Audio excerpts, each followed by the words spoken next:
Oh, sunlight, would you keep on shining? 'Cause I've been bribing my mind with notions of clear blue sky. See, I'm losing sight. So all my light don't go fading. Yeah, you've got a way of unbreaking me. Yeah, you've got a way of seeing through my weary dreams. 'Cause when the morning sun rises and all your burdens are gone, your troubled times won't be lasting, my friends, past the dawn, past the dawn.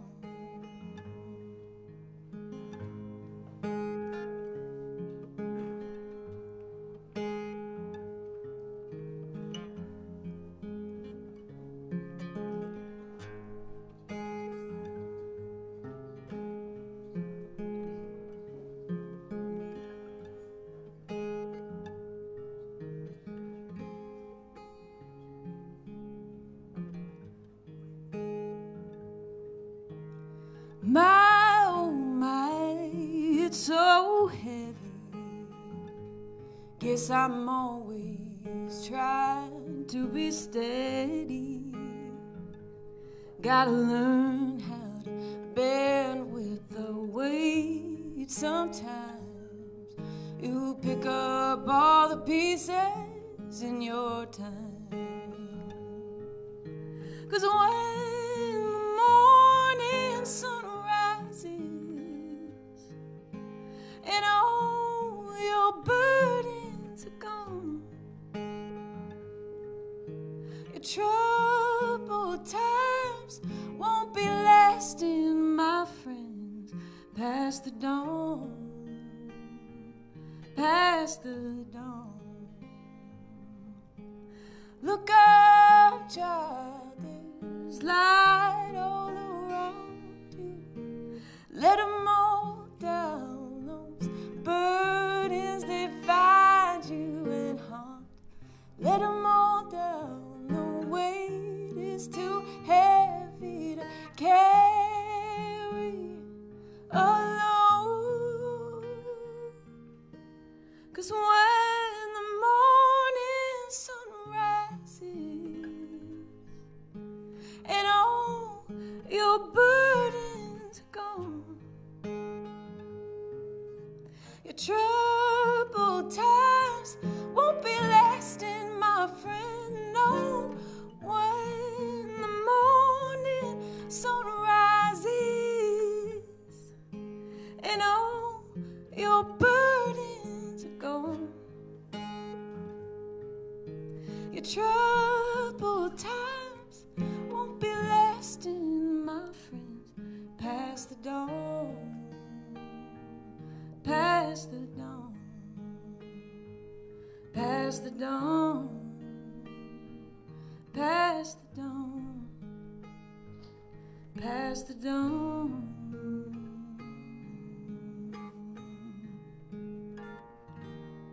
past the dawn.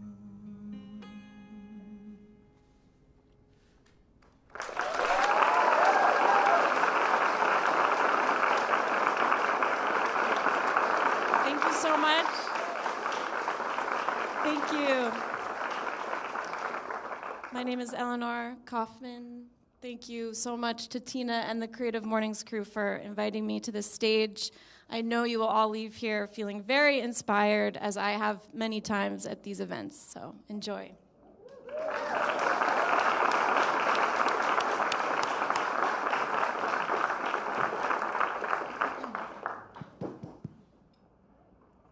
Let there be light. Good morning.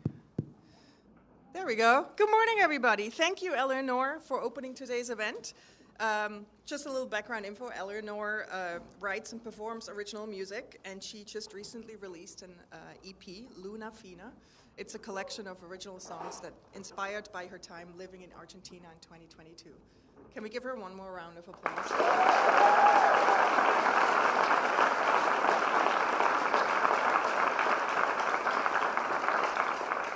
Good Creative Mornings, everyone, here at Allianz, and to everyone on the live stream. I'm Tina Roth-Eisenberg. I'm the founder of Creative Mornings and your New York City chapter host. And I'm welcoming you today on the ancestral land of the Lenape people. And we at HQ recognize the significance of Brooklyn and New York City for Lenape people, past, present, and future. What an absolute joy to be back here at L'Alliance New York, who so generously agreed to host us 3 times in 2024. Thank you, Violaine, Clementine, Louise, Keith, and his entire crew for making today's event possible and making me sleep really well at night, because when we're here, things are smooth. And in case you're wondering where you are, L'Alliance New York is the home of Francophone cultures and French language. If you want to learn French, you're in the right place. L'Alliance is a highly respected educational, cultural, and arts institution where people from all over the world connect through immersive French language classes and world-class cultural programming. There's lots of classrooms upstairs that you can take French. And I want to highlight one programming in particular.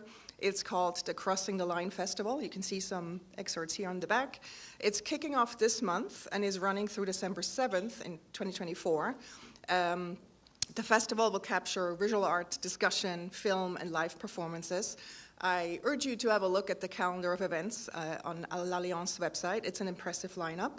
And the team here at L'Alliance invites you to the kickoff on Friday, September 27th. The festival will start with a show by seminal choreographer Jerome Bell. So mark your calendars. It will be an exceptional opening night. And I just want to can we give L'Alliance a round of applause? They're so generous with us.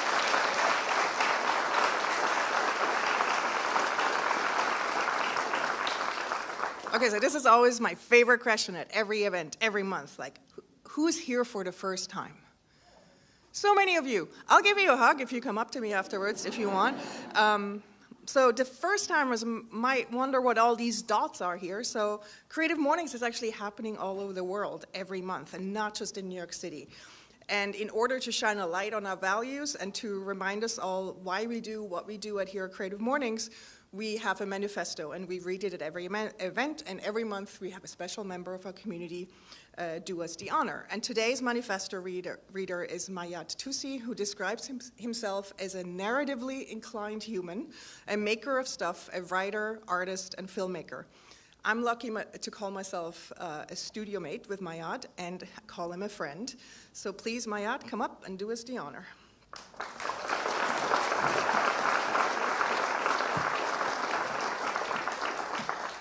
Hello.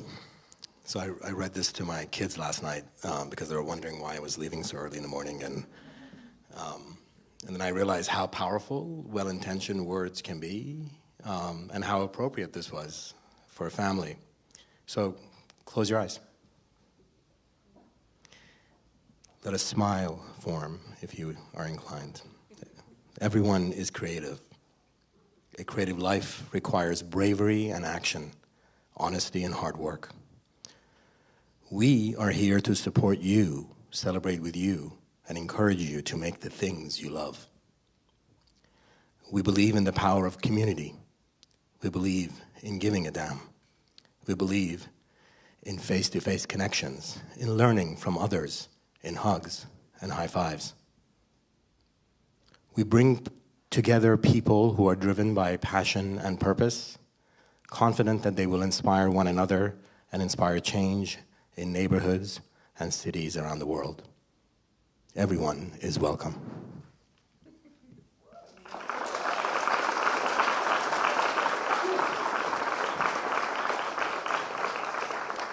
Mayat, you have such a good voice. All right, Exa is gonna tell us who will get the mic for 30 seconds. For those of you that don't know, at every event, when it allows, in terms of programming. We let four of you pitch anything for 30 seconds. That you're for hire, that you're looking for love, whatever it is.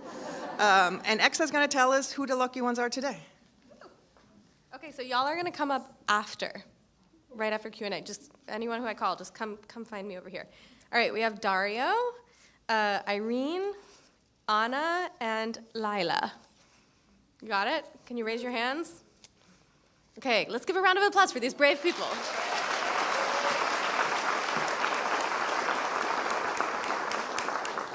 Also, has any one of you been at the August event with New York is Creative where Exa was the host, together with Casey? Any one of you? No? Some of you. Wasn't she great? She's such a good MC. Are you glad that we welcome you with a cup of coffee when you arrive? I am. So thanks to the support of our partners, we are able to serve free breakfast and just in general, quite bluntly, put on Creative Mornings for free. And so please allow me to thank them. First off, our beloved partner, MPB, who here has photo of video gear sitting in a drawer that you could sell? Yeah, me too. Or is dreaming of a new camera. So MPB makes it really easy and worth to give your unused great gear a new life. They care deeply about visual storytelling in a way that's good for people and the planet. This is wild. They resell more than 500,000 items of used camera gear every year, which I find really impressive. And as I was procrastinating, working on these slides last night, I looked at some of the new gear that they posted. And I really lovingly remember when the Lumix GX1 came out, and I always wanted it. So there it is, waiting for me. Okay, thank you, MPB. Thank you so much.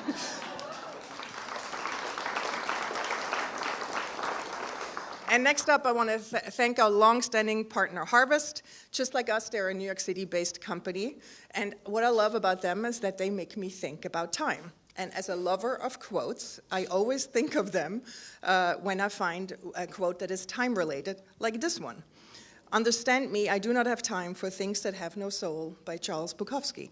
It's very much a sentiment I live my life by, and I try to instill on my kids. And if you think about time in your day-to-day, if you need a simple and beautiful way to track time and manage your time, expenses and invoices, I urge you to check out getharvest.com.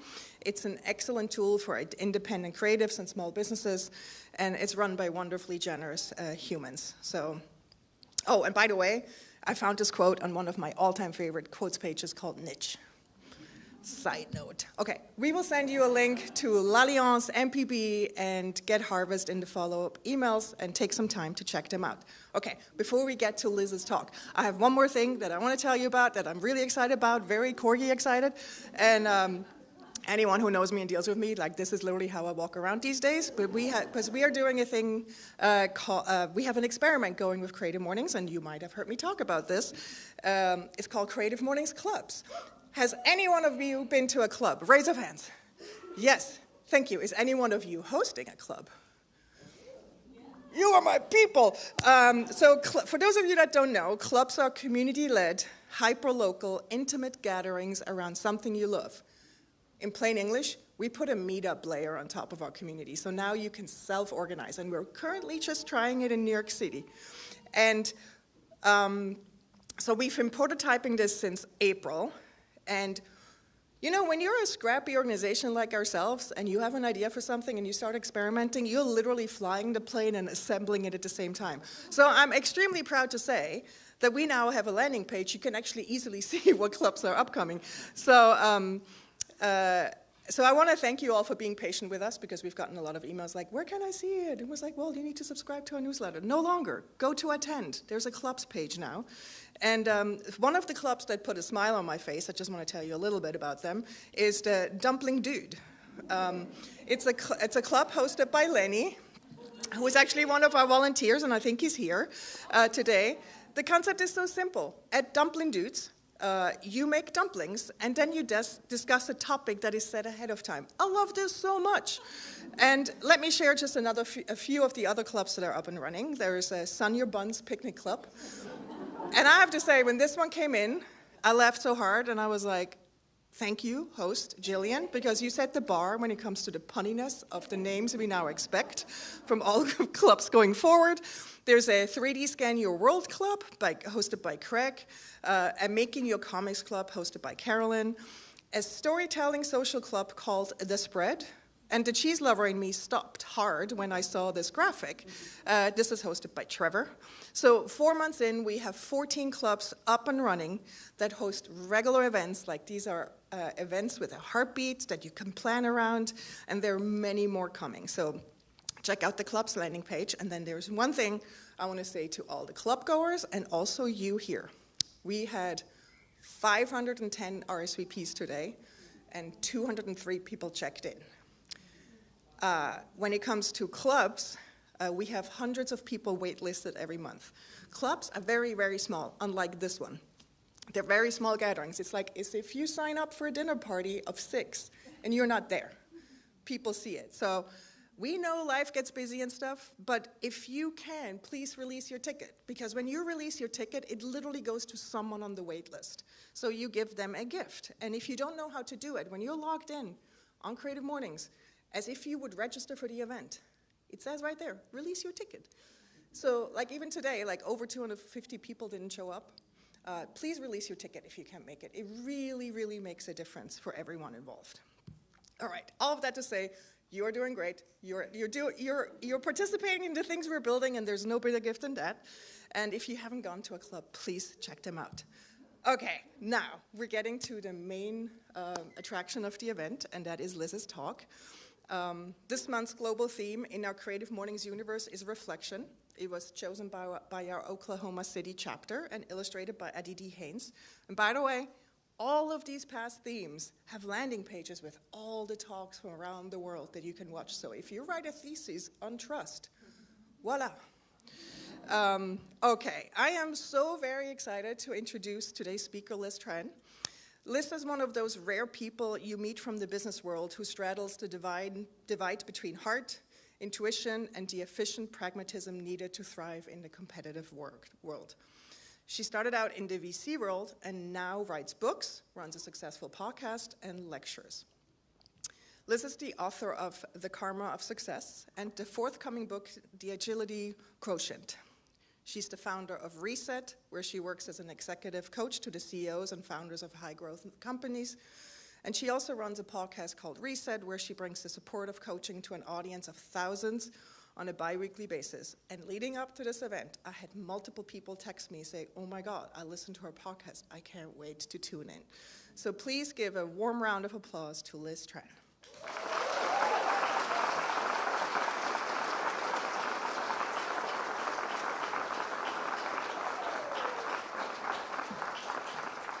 Hi, everyone. Good morning.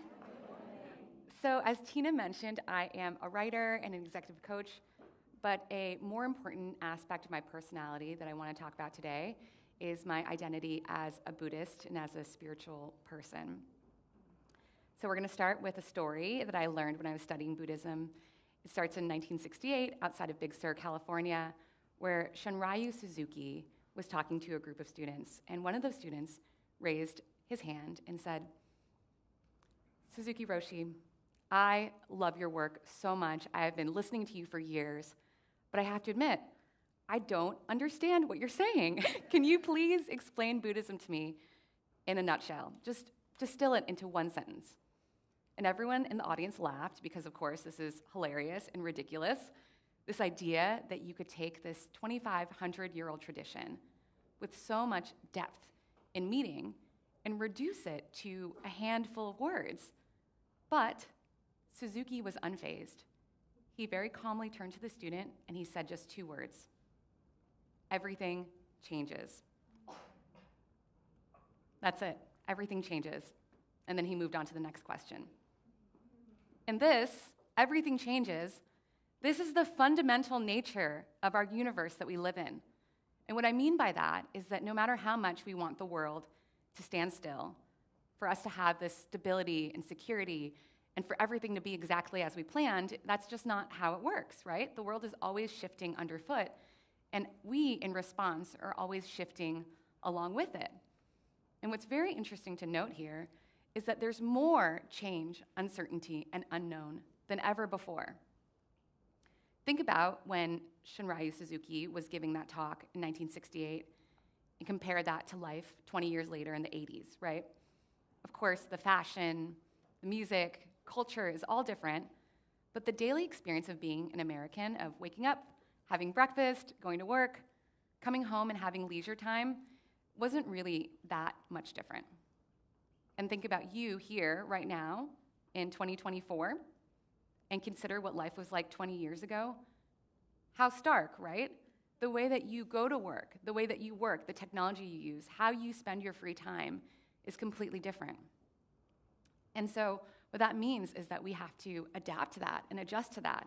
And I want all of us to sort of experience what this means in our individual lives now. So if everyone can stand up and do an exercise with me, just to model this out for everyone, that'd be great. Okay, so I want you to stay standing, just keep standing, don't sit down yet. Stay standing if in the past couple of years you read something in the news where you were like, this is completely unbelievable, I cannot believe this headline, this is insane. Okay, that's everyone, okay. That's ridiculous. Okay, keep standing if a close friend or family member, someone who you know really, really well, actually surprised you with something that they did. You're like, wow, I was not seeing that, I didn't see that coming. Okay. Stay standing if a significant financial expense that you did not anticipate popped up. Okay, we're in New York. This happens every day. We walk outside, we're like, where's my $100? It's gone. Okay. Stay standing if you've learned a new skill or technology. Great. Stay standing if you've changed a habit or behavior. Very good. Stay standing if you had a major change in your personal life. Mine is right there. It's a baby. She's right. I guess she's not here. She disappeared. She was crying. Okay. And then stay standing if you have had a major change in your professional life. Okay. And everyone is still standing, by the way. Stay standing if you have felt uncertain about job security. Stay standing if you thought seriously about changing or quitting your career. Okay. People are like not just standing, but jumping up and down also. And then stay standing if you felt unsure about what the future looks like for you. Okay, thank you. We can all sit down. But that's pretty extreme, right? This statement, feeling unsure about what the future looks like for you. I mean, I'm still standing. I feel that all the time. And what's interesting is that the rate of change is no longer linear, but it's actually exponential, as we discussed before, right? The difference between 1960, 1980, linear. The difference between 2000 and 2020 is exponential. And so if we feel this amount of change in our lives right now, how will we feel in 5 years from now, right? Are we all just going to be running around in circles? So what do we do about this too, as creative people? How do we continue to build, dream, and create in these times of incessant change? The answer is agility. And agility is defined as the ability to handle change, uncertainty, and the unknown. And what I want to stress here is that agility is not just this kind of nice-to-have skill that we can lean on when things get hard. Agility is actually a standalone intelligence, similar to your IQ or your EQ. It is all-encompassing. It touches every part of how you live. We're going to call it your AQ, your agility quotient. And your agility quotient actually matters just as much, if not more, than your IQ or your EQ in these times of persistent change. And we define your AQ as growth mindset, right? We've all heard those buzzwords before. It's about managing change skillfully, and also, just as important, how comfortable you are with just kind of dangling in ambiguity and unknown. And of course, IQ and EQ are also important. But just to illustrate how much AQ matters, I'm sure all of us can think about very smart, very talented people who we know, right, with very high IQ or very high EQ, who just seem to struggle with making life happen because they are too rigid, right? They do not have the agility that it takes to deal with this world that's always shifting underneath us. I am one of those people. I struggle with this all the time, and I want to tell you a story that illustrates the interplay between these three intelligences. So 2 years ago, I was writing my book, The Karma of Success, And I was really leaning on my IQ and my EQ to do it. I was working full-time. It was very hard, and so I read all these books about how to write. I read all these books about deep work, productivity, and focus, and I got so organized. I basically was like, okay, I'm gonna work all day, I'm gonna time block all my meetings, I'm gonna put focus time on my calendar, I'm gonna listen to like brain supportive music, and I'm gonna go, go, go. Like work, write, sleep, read more books. And it kind of worked, right? I also had a good EQ situation going. My friend Carla's, who's here, she got a group of writers together, and we would talk about what we were experiencing, and they were sort of my support system. And by the time I was about 6 weeks out from my deadline, so when you write a nonfiction book, you get a whole year to write it after you've sold the concept. So I had spent, 9 months, more than 9 months, doing this, and I had successfully written about 80% of my book. And to celebrate, I went to Carla's house in California, where she convened our group of writers. And this is a picture of us there. And as you can see, it's just a beautiful setting. And underneath these cotton candy colored skies and these vistas, and what you don't see in this picture are jackrabbits and roadrunners hopping all around Carla's property. And I actually had the time to reflect, because I had been go, go, go, do for more than 9 months. And in that moment of reflection, I could step back, look at my writing, and I realized something very important, and that was that my book was not very good. It was actually terrible. It was horrible. There was like no underlying premise. It didn't make any sense. And then it was not compelling. You read the first chapter and you just think, who cares? I don't want to read this anymore. And I wrote it, so it was about my life. So that's how uncompelling it was for me. And I think I knew this. I actually knew it. I could feel it. But when one is on that hamster wheel of life and just running, not questioning if what they're doing is adapting to the situation, then that's where you get stuck, and that's where I was. And so that night, it was 10 p.m., I was getting ready for bed, I had this revelation. I woke up the next morning, went up to my friends, and I said, I'm gonna change everything. I'm gonna throw out this book, I'm gonna change the title, change the premise, it's all done. Like, I'm gonna get rid of all of it, start fresh. And I was so clear about what I wanted to do, but there was so much doubt that crept in. First, I wondered if I might be self-sabotaging, right? It's like this big goal. I dreamt about writing a book for years, and I wondered, is this me just making up obstacles in my own path, preventing me from getting this thing I really want because I don't believe secretly that I'm good enough? Could that be it? I also thought about my editor and my publisher, who had purchased a certain version of this book, and now I was going to hand them something else, potentially, if I could write it in 6 weeks. And I wondered what they would say about that, right? And so at that juncture, I had two choices, right? There are two paths diverging, and I could either stay rigid, continue down the path where I was going, right? I'd written 80% of the book. I could do the rest in a couple weeks, right? I just had 10,000 more words. Did I keep going that direction, right? Did I keep going with this book proposal that I worked on for 2 years and sold? Or would I become agile and use this new reflection, use this new information to change course?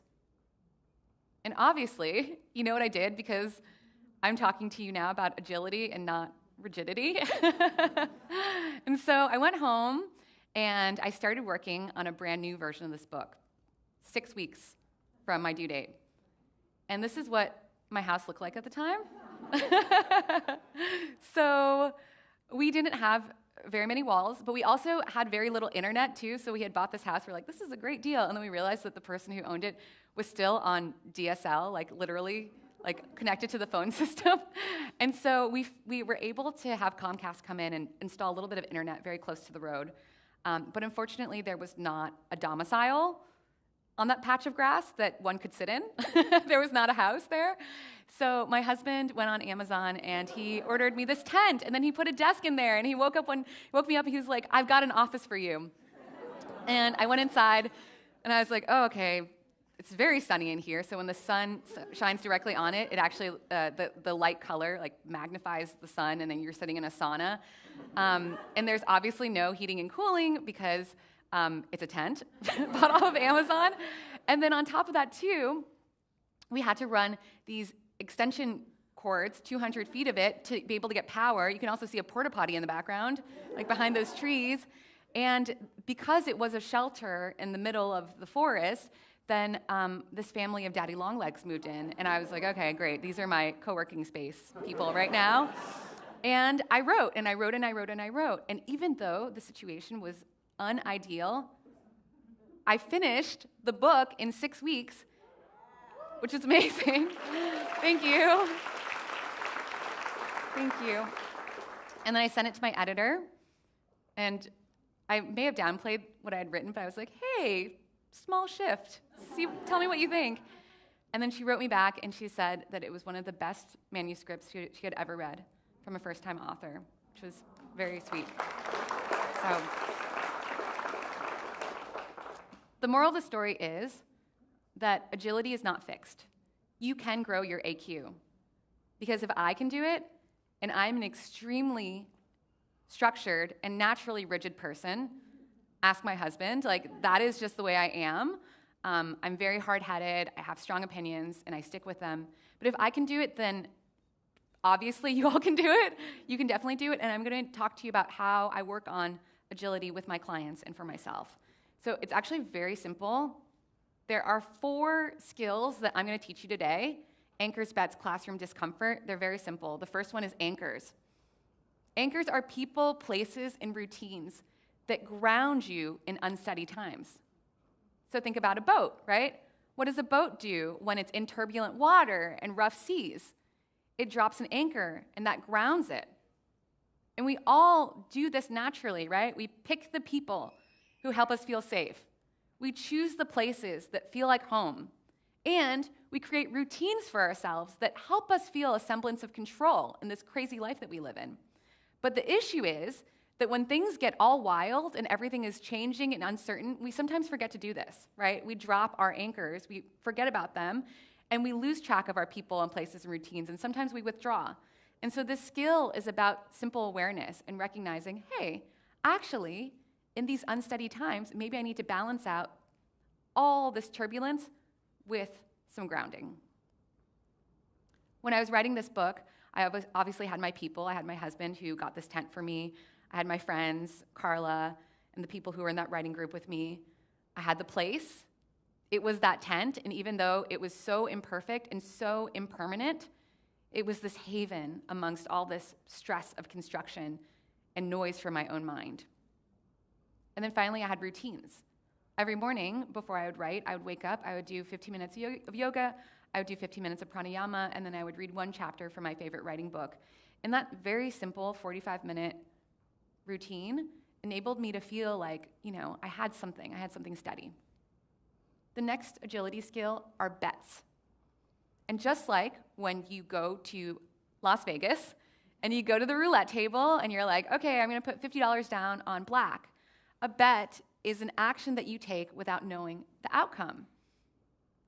And when things feel like they are changing around us, we tend to not want to bet on ourselves, right?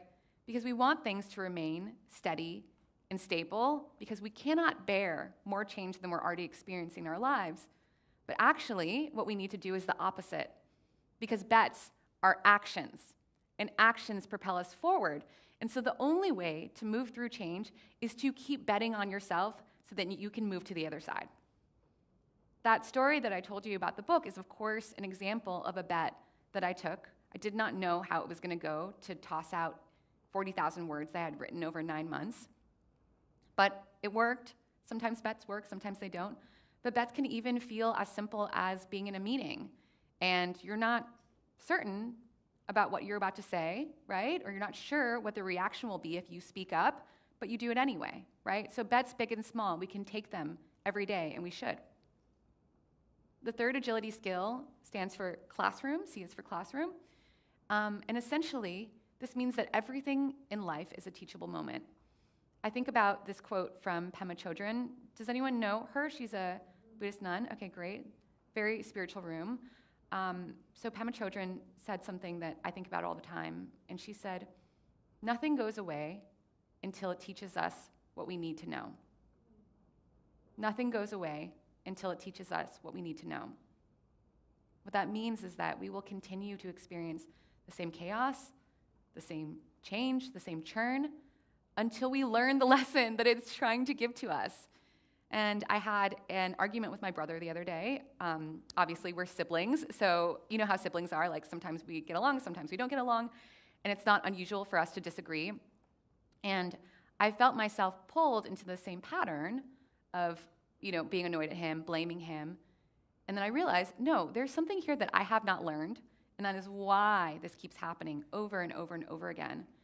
And so when we think about this agility skill, and when we actually learn that everything is a teachable moment, then it shifts, right? Our relationship to change, uncertainty, and the unknown goes from one of fear to one of actual excitement, like, what can I learn here? And finally, the last agility skill is discomfort. This is everyone's least favorite. No one likes to feel uncomfortable, right? No one wants to feel challenging feelings and sensations, right? We want to be happy. We just want to feel meaning and happiness in our life. Is that too much to ask? But something that is really important here is that we need to reframe discomfort in order to be agile. And when you feel that pop up, where you feel uncomfortable, you feel like you're not good enough, you feel over your skis, it's not a sign that you're deficient or bad. It's actually a sign of the opposite, that you are really good, you're growing, right? You're changing, you're pushing yourself to the point where you feel uncomfortable.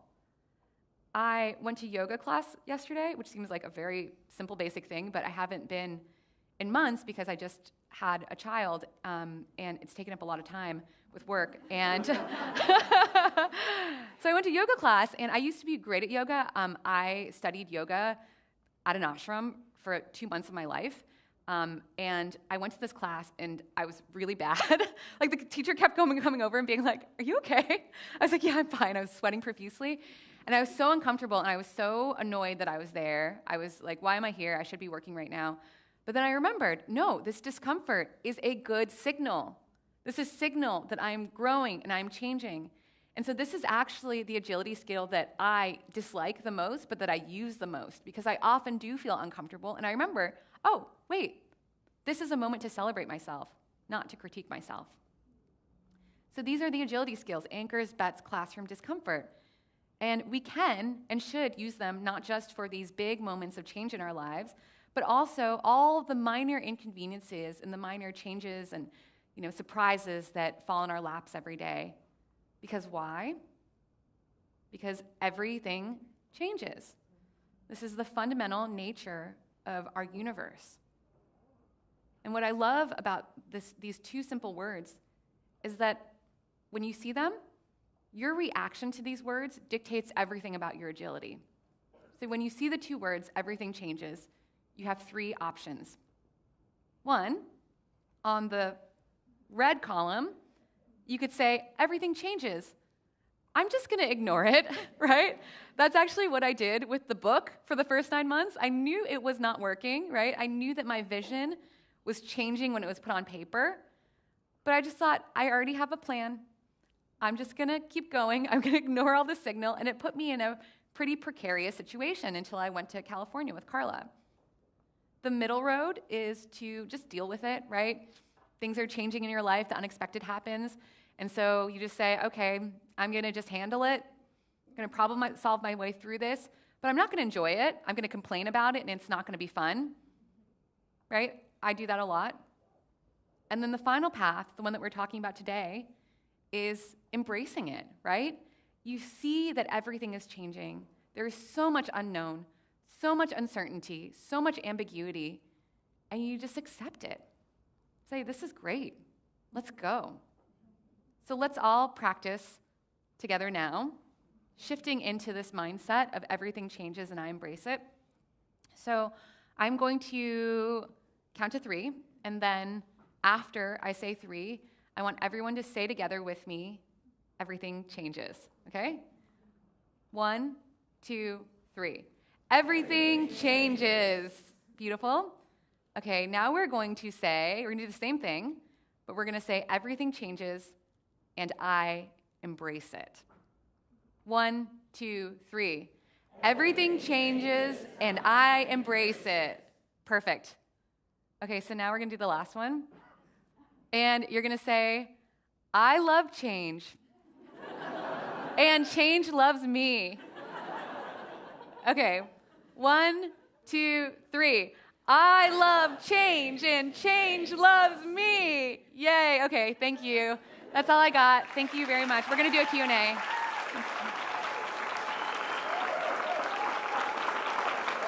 Do I stay here? Do I go?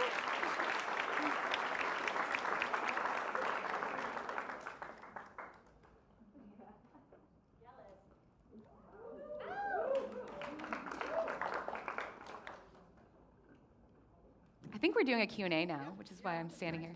Oh, okay. Is the mic on? Is the mic on? Yes. Is this mic on? Can you hear me? Can you hear me? Oh, awesome. Wow, Liz, that was wonderful. Thank you. Can we give another round of applause?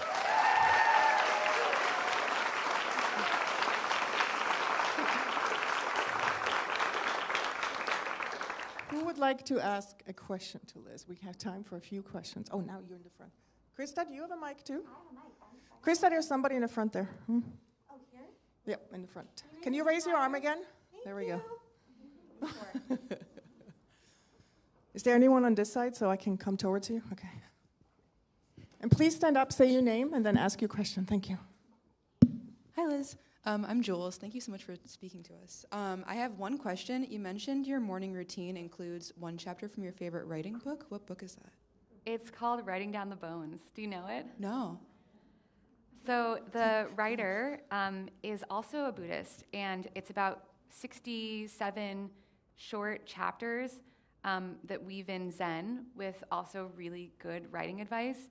And I just find that when I read other stuff to try to focus for the day, I felt so much pressure under the weight of all these great authors who had come before me. But there's something about the very kind of like chill, frankly, nature of Buddhism that's like, you got this, you're fine. Also, it's sort of like, if you don't write very well today, that's okay too. Are you a writer?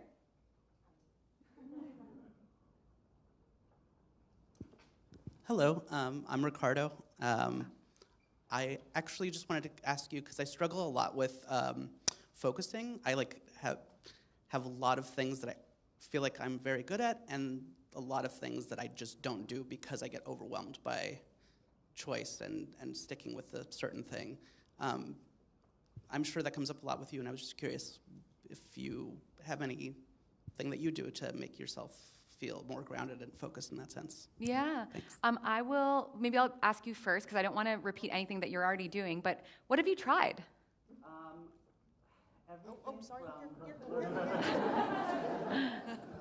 Everything from like learning to sew, embroidery, drawing, singing, filmmaking, photography.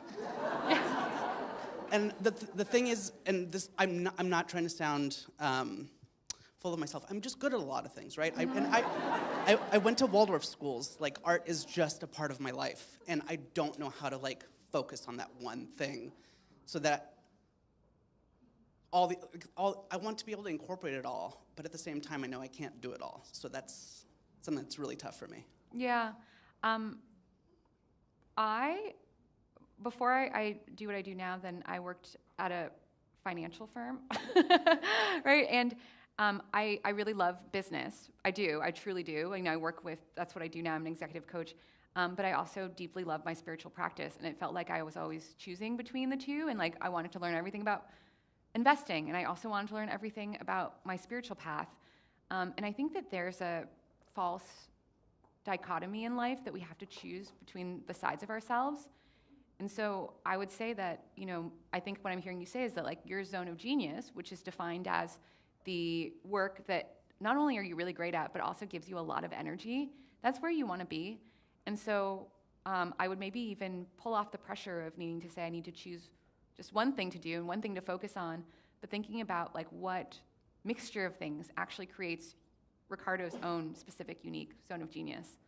And there's a book I love that I read over and over again called The Big Leap, and I think it'll really help you narrow down, because clearly there's a lot of things that you're good at, but then there's also that additional layer of what gives you the most energy to follow. I really appreciate that. Thank you. It's The Big Leap? The Big Leap, yes. Thank you. Hi. Hi, Liz. Can you hear me? Okay. My name is Anna. Thank you so much for this talk. My question to you is, for those of us that feel change physically in our bodies, whether it be anxiety or racing heart or, other thoughts that come up with the discomfort of change, what do you recommend in terms of habits or tools or techniques to calm down the physical body? Yes, it's so true because essentially we're all energetic beings, right? And the energy of change it's activating, it's vibrational, right? And so there are 3 things that I prescribe for that as an agility doctor, and it's nature, movement, and rest. And so the time that we can spend, even it's as simple as going to like Prospect Park and like sitting underneath a tree, it is actually like very, very grounding. And there have been studies that show that, like it's called forest bathing, right? And, the Japanese Ministry of Health has officially said like this is a tool for people. And so I think proximity and spending time in nature, like preferably bare feet on the ground, touching with your physical body is very helpful. Movement, however that appeals to you. I think sometimes movement can be even more agitating, like if you take a Barry's boot camp class and people are screaming at you. And so think about things that are very low cortisol, right? Like things that just feel like they're more relaxing, walking, yoga, all that stuff, but whatever it is that your body's craving. And honestly, sometimes when I'm feeling just very overwhelmed by change, I'll just do like 5 cat-cows in my chair, and like, okay, I feel a little bit better. And then rest, I think that's a big part of it, and that means sleeping. It's when our brains actually process and compost all the information of the change that we've been given, because that's actually what they're always trying to do. They're trying to find the steady through line. We humans have something called a status quo bias, where we actually do want things to be the same, and so our brains are constantly thinking, okay, is this the same as before? Is this different? Do I need to be scared? Do I need to be alert? And so actually getting a full night's rest helps you to do all that subconscious programming and processing of the change that you're experiencing.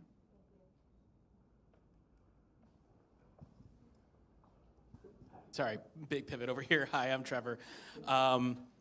What do you do when there's uncertainty about whether or not a choice is an agile or rigid choice? Like, you want to head in a direction, but mentors and people that you love and love you are maybe telling you that that might be a more rigid choice. Yes, that is a great question. I love that question. Okay, we're going to go back to this slide. Okay, so when you are not sure of whether the choice is rigid or agile, then you just do these things, right? You just run yourself through this checklist, and anchors comes first because it starts with the letter A, but more importantly, it comes first because we cannot actually see with proper perspective unless we feel really grounded and our nervous systems are settled, right? Because we don't want to be making decisions out of fight or flight. And so first, you just got to calm the nervous system, get those anchors, right? Spend time with the people who care about you. Go to a place that feels safe. I think of anchors as anything that gives you a feeling of safety, security, and stability. So whatever that means to you, just get yourself into that energy first. And then next, think about like, what is actually the bet that you would take on yourself, and how would you bet on yourself?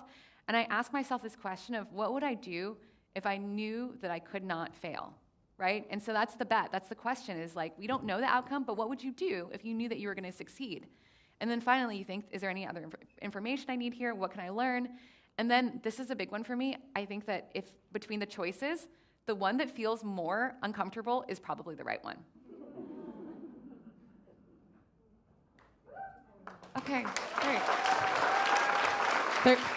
30-second pictures. Please make your way this way. Oh, you're so sweet. Thank you. Just come this way.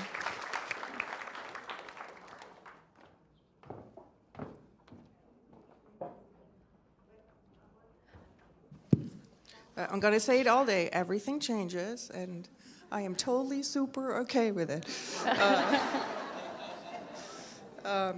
All right. Thank you so much, Liz. And now we get to the 30-second pitches. Those names that were called before. Are you all here? Are they all here? Okay, come on up. Just a note, we do have more coffee, and Christina got more milk. So after 30-second pitches, make sure to get coffee and food. Go ahead, Lai.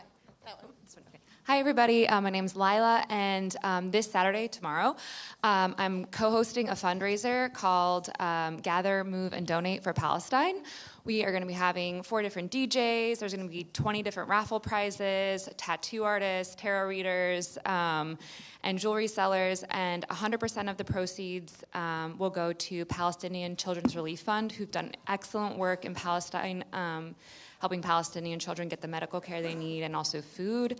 And we'd love to see you there. It's going to be a great community thing. Oh, and also 100% of the proceeds will be matched up to $10K. So would love to see you there.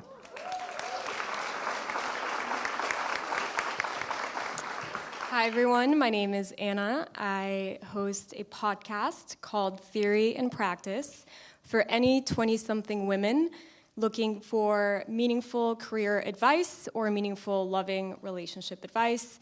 We know that love and work is not all there is in the 20s, but it does take a lot of mental energy in this decade. So the podcast aims to bring guests and provide practical advice for anyone looking for those 2 areas. We're in the process of relaunching it, coming out on Tuesday, and the first guest is Dr. Meg J.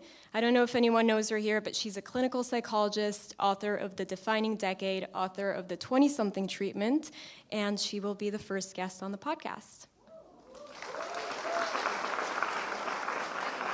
Just a reminder, these are all going to be in the follow-up email, so no need to write down. Hello, my name is Irene Smalls, and for Black History Month 2025, Save a Life. Black infants are 2 times more likely to die from sudden infant death syndrome than white infants. And for 2025, my company is promoting Save a Life, read a children's book, a bedtime positive affirmation children's book that includes life-saving sleep safety tips, as well as early literacy skills. And so the concept is that you're celebrating Black history's future today. By saving the lives of these young Black babies, you're creating a greater and a brighter Black history. Thank you very much, and I have cards if anyone's interested. We're looking for partners and organizations to partner with.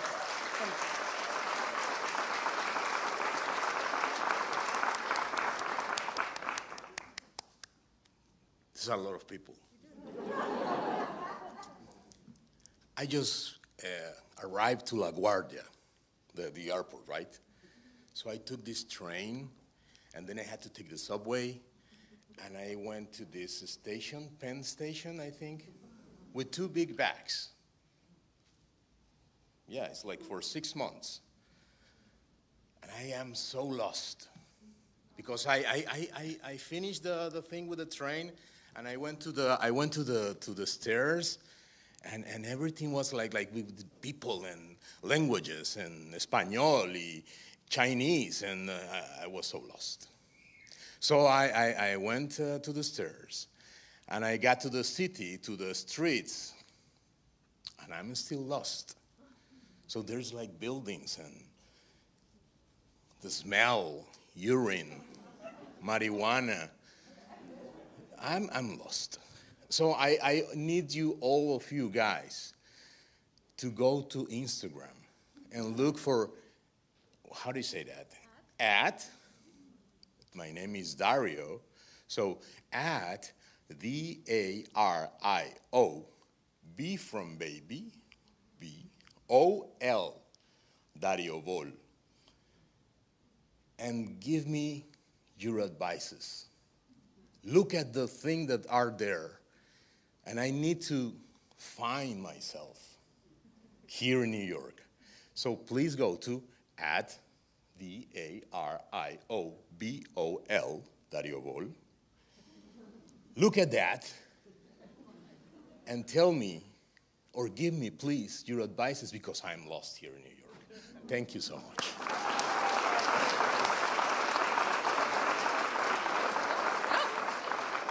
And that is the end. Go grab some coffee. And also, by the way, this is EXA, who built the Field Trips platform for those of you that attend something. And now she's building clubs. Well, that's right. All right. Have a great time, everybody. Go get some coffee and pastries.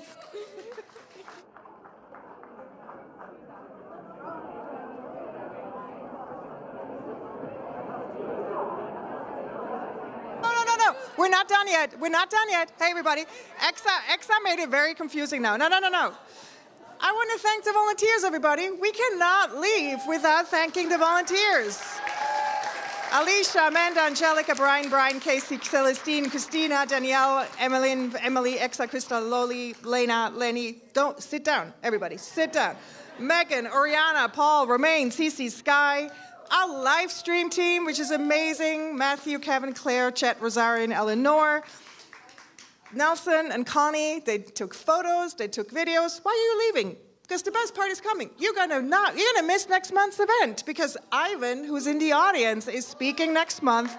And please note, next month is on a Thursday. We are switching things up. Everything is changing. No, seriously, we have a hunch that some of you work Tuesday, Wednesday, Thursdays in the city, and we want to see if this has an impact on our Friday attendance. So bear with us. We're going to try a Thursday next month. And Ivan is an incredibly remarkable human. He's an award-winning interactive artist and film director.